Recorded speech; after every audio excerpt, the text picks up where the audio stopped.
Hello, my friends. Thanks for coming. I had a question about why our reality seems so subjective to us. Even though I do mediumship, I channel, I go out of my body all the time. I was out of my body a lot as a kid during times of trauma. I mean, I know that I go in and out in my mind, and yet what pain in my body has done is it's kind of pulls me into a very subjective idea of reality. And I had questions on that. So the other night they woke me up at 3 o'clock and I went upstairs to see, who I could tap into to talk about this. I was with a group intelligence. I could not see them. I could sense them. It was as if it was some sort of council behind, almost a horseshoe shaped table that I was across from. And the only thing that I had to focus on was like this chrome ball, like a crystal ball or a gazing ball, if you have one of those in your garden, only it was made out of chrome. So the information came through that the uniqueness of physicality is to be savored, that reincarnation is a privilege. It's not a punishment. There are so many human minds throughout universe that surround this planet, like a football stadium. They're watching to see what happens here because they've never reincarnated. I mean, they've never incarnated into anything this dense. Most of them don't want to, and we'll get to why a little bit later. So, at one time it was said that, Earth is like an experiment, like a petri dish. And the context of that is that there are so many human minds surrounding our planet, watching to see how this all plays out. So, in the meditation, there was a huge distinction between mind and body. Okay. So, we always are human mind. But when we come into this body, this density with its natural laws, the rules of cause and effect and gravity and weak and strong and whatever all those physics terms are, they apply in physical differently than they do when we're not in physical. So here we are, the human mind enmeshed. That was the word they kept using, enmeshed in physicality.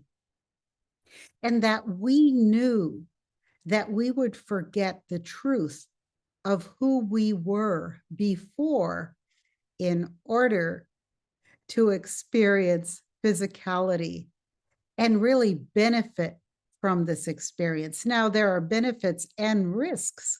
They pointed out that only souls or minds or personalities that are brave enough actually come here because there is an inherent risk. And it's not a risk to the physical body, it's a risk to the energy of our mind and soul.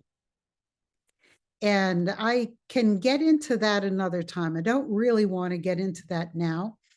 But basically, the word volunteer came up as, I've been with this planet. I'm told that. I feel that actually.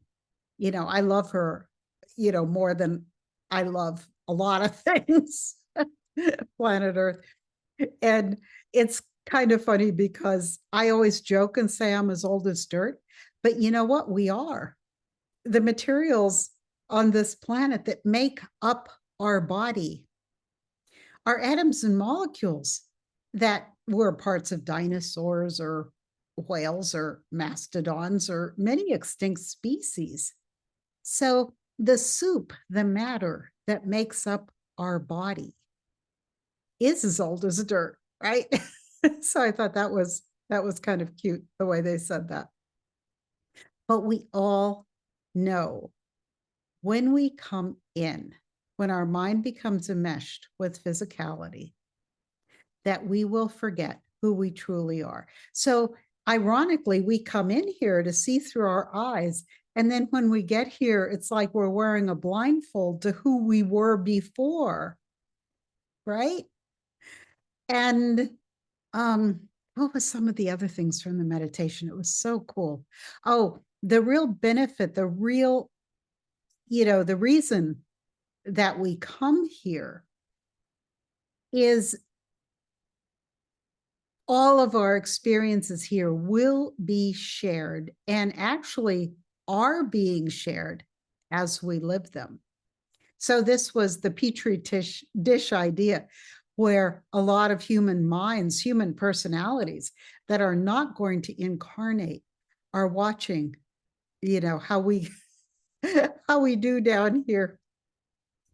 Also, we will, when we die or leave physicality, when we drop the physical body, our experiences are carried in mind and then they're shared with the human species consciousness pool. I mean, they're really available to everyone. And they said that the physical metaphor for this was how all of our purchases, our faces, our photographs, our likes, our dislikes, they're all being recorded in computers here somewhere. And that's kind of the physical metaphor for what is happening in universe. So there's a lot of attention where it is possible for human mind or the mind of any species to become enmeshed in physicality. Now, the real reason that we do this is, yes, to experience ourselves like we're in a duck blind, like, we can't see anything, and rediscover who we are, remember who we are. We came in to use our eyes to see, and yet we're blindfolded as soon as we get here to who we really are. So isn't that an irony, right? But there are more and more people who are remembering. And I couldn't help but think of the word seer, SEER, which isn't used a lot to mean a psychic anymore, or somebody with really good intuition anymore. Anyway, what's possible in the physical body is the sensory experience, the softness of your pillow at night in bed, the warm water that, sorry, I'm a little bit distracted. One of my cats is up in the maple tree. Great. The warm water in a tub with bubbles. The sensory experience is to be savored. It's really important that we experience the way the body is able to experience, because not only does it add to our memory, it contributes to all of the human experience that we're here as volunteers, right? The other thing they said was that not only is sense possible in the physicality, the density, but emotion is only experienced here. Now, I kind of knew that from working with the deceased, because they're really very dispassionate. And I was always kind of curious about this, because I'd be crying and over their story, and they wouldn't be emotional at all. So I do, from personal experience, know that emotion is carried in the physical body, and that for the most part, we leave emotion with us. I think the memory of emotion is carried to some extent, but not kind of the real-time intensity. which is why happiness is so important, because happiness is the best we can be. So let me think. What were some of, oh, I asked what reality was, right? Because I know myself as a person that can surf the universe asking questions. I know myself as somebody who can go and sit in this imaginary experience platform and chat with the deceased. I mean, that's also me, as well as the me that's in front of you and making this recording. What they were saying about reality, it's that to the mind, everything is real. So if you could extract the mind from the body, which I do, some part of my mind, obviously not all of my mind, goes into the world of spirit when I work, but some part of my mind does. But they separated mind from physical. All right. And to the mind, everything is like a hologram. Everything is like holographic in the mind. It isn't the way we think, you know? So I did have one deceased friend tell me that everything is real because he was in mind, because he was out of his body. And that's sort of what I remembered when they told me that. So to the mind, our body is our reality until we understand that it isn't. So how did they put that? It was really good. Oh, I know. I was asking, or, to me, in my experience in here in physical, gardening is real, the dirt is real, the trees are real, the cat who's screaming in the maple tree outside is real, my house is real, the chair I'm sitting on is real, my cottage is real. So what is reality? Well, because our mind is so enmeshed in physical, most people's concept of reality is this defined subjective experience of this density, right? But really, everything's real. And this came up because they were talking about how important it is for us to experience the sensations of life. Like they said, if we can feel, we're still alive. If we can hear, we're still alive. When we cease to feel, we're not alive, right? So I brought up electronics, because I've been told that we're moving into the artificial age. And I'm still curious about that. Of course, I hope I won't live long enough for that, because I like the idea of real being the trees and the weeds and the flowers and the river and the mountain. I like this idea of real. But my idea of real is very subjective because I'm in a physical body. I also know that what I do in spirit is real on some level. Okay. So to the mind, the movie that I watch is as real as the tree. And I'm still trying to wrap my head around that one.